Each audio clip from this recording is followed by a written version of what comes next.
Shalom saudaraku, kita bertemu kembali dalam acara renungan harian ini, dan Tuhan penuh kasih di dalam hidup kita sehingga kita masih berkesempatan untuk dengar-dengaran akan firman Tuhan.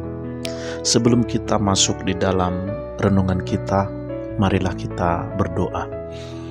Bapa yang baik, Bapa yang penuh belas kasih, saat ini kami datang dengan hati yang terbuka, siap mendengarkan suara-Mu di tengah kesunyian dan air mata kami.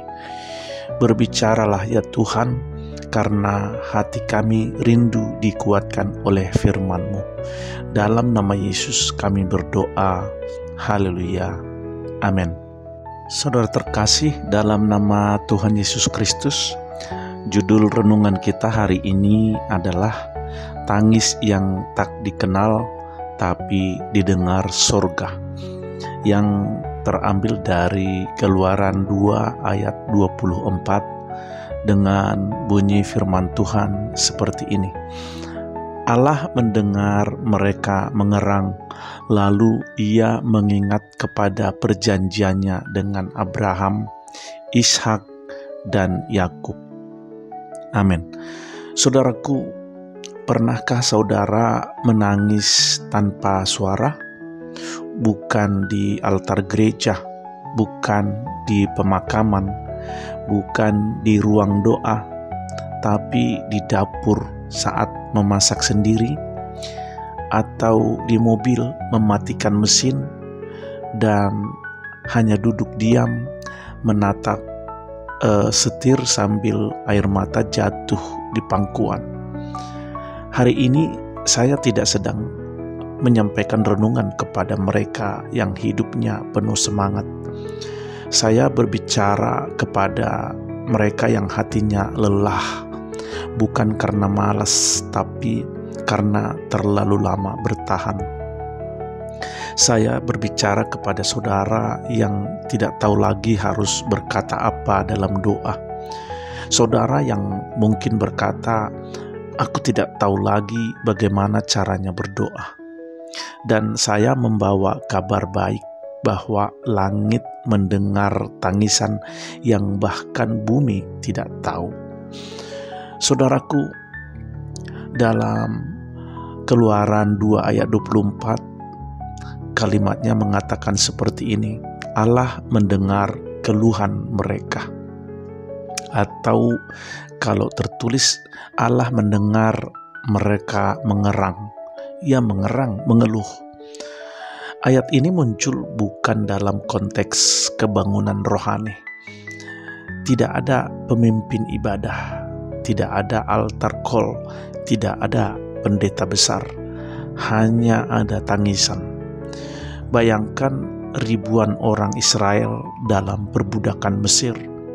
Tulang mereka lelah, harapan mereka redup. Doa sudah tidak terdengar lagi, hanya keluhan pelan yang bahkan tidak keluar dari mulut, hanya dari dalam hati. Tetapi Alkitab mencatat Tuhan mendengar. Saudaraku, Tuhan tidak menunggu doa yang lengkap. Tuhan tidak menuntut liturgi yang sempurna. Tuhan hanya mendengarkan hati yang hancur. Dan yang paling dahsyat, Tuhan mengingat perjanjiannya. Bukan karena kita layak, tapi karena Dia setia. Saudaraku, saya teringat satu kisah seorang wanita Kristen kehilangan suaminya karena kecelakaan kerja. Ia ditinggal dengan 2 anak kecil dan penghasilan 0. Hari-harinya penuh kesunyian dan beban. Ia tidak bisa menangis di depan anak-anaknya karena harus terlihat kuat. Tapi setiap malam setelah anak-anak tidur, ia masuk ke dapur kecilnya dan hanya duduk di lantai, memeluk lututnya sambil menangis dalam diam. Ia tidak bisa lagi berkata-kata kepada Tuhan. Doanya hanya air mata. Tuhan, aku gak kuat. Kadang dia hanya berkata, "Tuhan, tolong." Kadang tidak ada kata-kata, hanya diam, nangis, dan nafas berat. Suatu malam, ketika ia menangis di dapur seperti biasa, anak bungsunya yang baru TK berjalan pelan ke arahnya. Anak itu memeluk ibunya dan berkata, "Mama, jangan sedih. Kata guru sekolah minggu, Yesus bisa dengar doa meski tidak ngomong.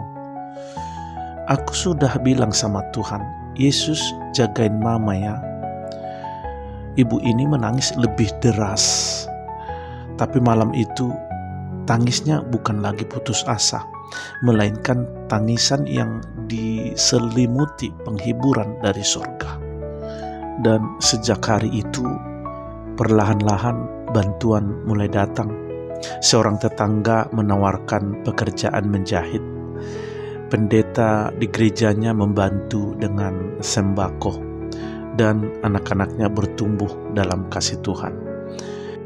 Saudaraku, mungkin saudara berkata, "Saya terlalu hancur untuk berdoa. Saya sudah menyerah. Saya bahkan tidak tahu mau minta apa lagi kepada Tuhan."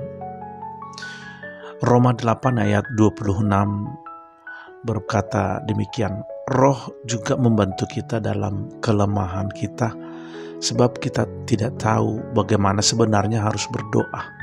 Tetapi Roh sendiri berdoa untuk kita kepada Allah dengan keluhan-keluhan yang tidak terucapkan." Luar biasa bukan? Tuhan bukan hanya mendengar keluhan. Roh Kudus sendiri yang membawa keluhan itu naik ke hadapannya. Tangis saudara bukan tidak berarti. Tangis saudara adalah bahasa yang dimengerti surga, dan Tuhan menjawab bahasa itu. Saudaraku, ada 3 kebenaran penghiburan yang bisa kita pegang.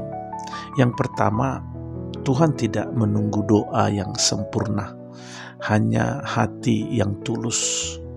Dalam Mazmur 56 ayat 9, "Air mataku kau taruh ke dalam kirbat-Mu, bukankah semuanya telah kau daftarkan?" Amin. Tangisan saudara bukan air biasa.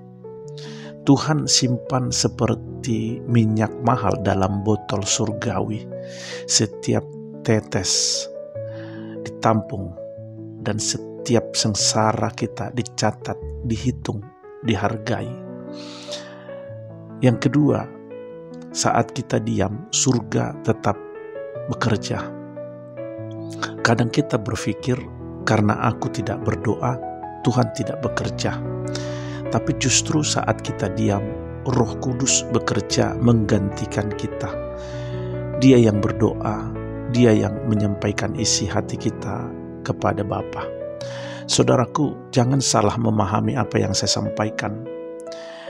Kita diam artinya ketika kita tidak sanggup lagi berdoa, ketika kita tidak tahu lagi harus bagaimana berkata dan menyampaikan keluhan kita kepada Tuhan. Yang ketiga, Tuhan tidak lupa janjinya.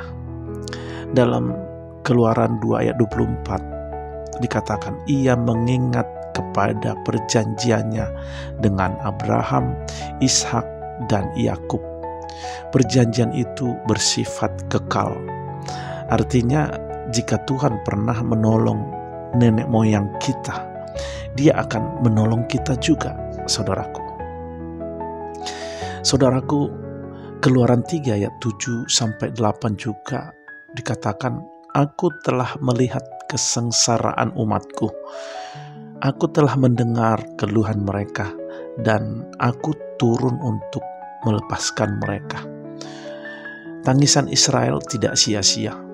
Saat mereka mengeluh, Tuhan sedang mendidik Musa.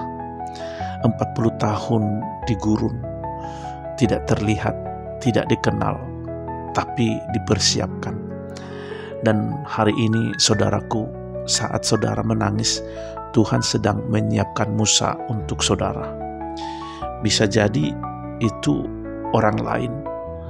Bisa jadi itu jalan keluar. Bisa jadi itu perubahan besar dalam hidup saudara. Tapi satu yang pasti, Tuhan sedang bekerja. Walau saudara tidak melihat, walau saudara tidak merasakan, dan Tuhan bekerja.